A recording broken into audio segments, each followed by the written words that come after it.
నేను ప్రతి non veg కర్రీలో ఒక కామన్ మసాలా ప్రిపేర్ చేసుకుంటాను. అదేంటో చూపిస్తున్నాను. ధనియాలు, లవంగ, చెక్క, యాలుక్కాయలు, కొద్దిగా కొబ్బరి పొడి. మనం కొబ్బరి పొడి బదులు ఎండు కొబ్బరి వేసుకోవచ్చు, పచ్చి కొబ్బరి అయినా వేసుకోవచ్చు. మంచిగా పేస్ట్ లా గ్రైండ్ చేసుకోవాలి. ఈ న్యూట్రీ ప్రో బుల్లెట్ అయితే నాకు చాలా బాగా పనిచేస్తుంది. ఇక్కడైతే హెయిర్ వాష్ చేసుకుంటున్నాను. నేనైతే సెబామెట్ షాంపూ యూజ్ చేస్తాను.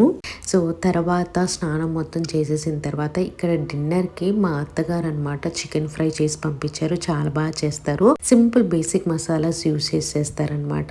ఇప్పుడు చికెన్ ఫ్రై చేసినా కూడా ఇచ్చి పంపిస్తారు. మా బాబు కోసం అనమాట. తనకి చికెన్ అంటే చాలా ఇష్టం. ఇక్కడైతే వేడి వేడి అన్నం రెడీ చేసేసాను. మంచిగా నెయ్యి వేసి కొంచెం మసాలా లేకుండా బోన్లెస్ పీసెస్ అయితే వేస్తాను. వేసి తినిపించేస్తాను. చాలా బాగా సాఫ్ట్ గా ఉంటుంది. ముక్క గట్టిగా ఉండదు. అండ్ ఇక్కడ ఎయిర్ ఫ్రైయర్ లో నా హస్బెండ్ అయితే ఆమ్లెట్ ప్రిపేర్ చేసుకుంటున్నారు. సో కొన్ని ఉల్లిపాయలు, పచ్చిమిర్చి, ఎగ్స్ అన్ని బీట్ చేసేసి ఇందులో వేసేసారనమాట. తనకి జ్యూసీగా అంటే ఇష్టం అనమాట. అలా చేసుకున్నారు. ఏదైనా కిచెన్ ప్రోడక్ట్ మీద ఇన్వెస్ట్ చేయాలి అనుకుంటే నేనైతే ఎయిర్ ఫ్రైయర్ సజెస్ట్ చేస్తాను. ఎయిర్ ఫ్రైయర్స్ లో మనకి 1 టీ స్పూన్ అంత ఆయిల్ వేస్తే సరిపోతుంది. అదే మనం డీప్ ఫ్రై చేసుకుని ఎక్కువ ఆయిల్ తిని హెల్త్ పాడు చేసుకుని హాస్పిటల్ కి వేలుకి వేలు పెట్టే బదులు ఇలాంటి ఎయిర్ ఫ్రైయర్ కొనుక్కుంటే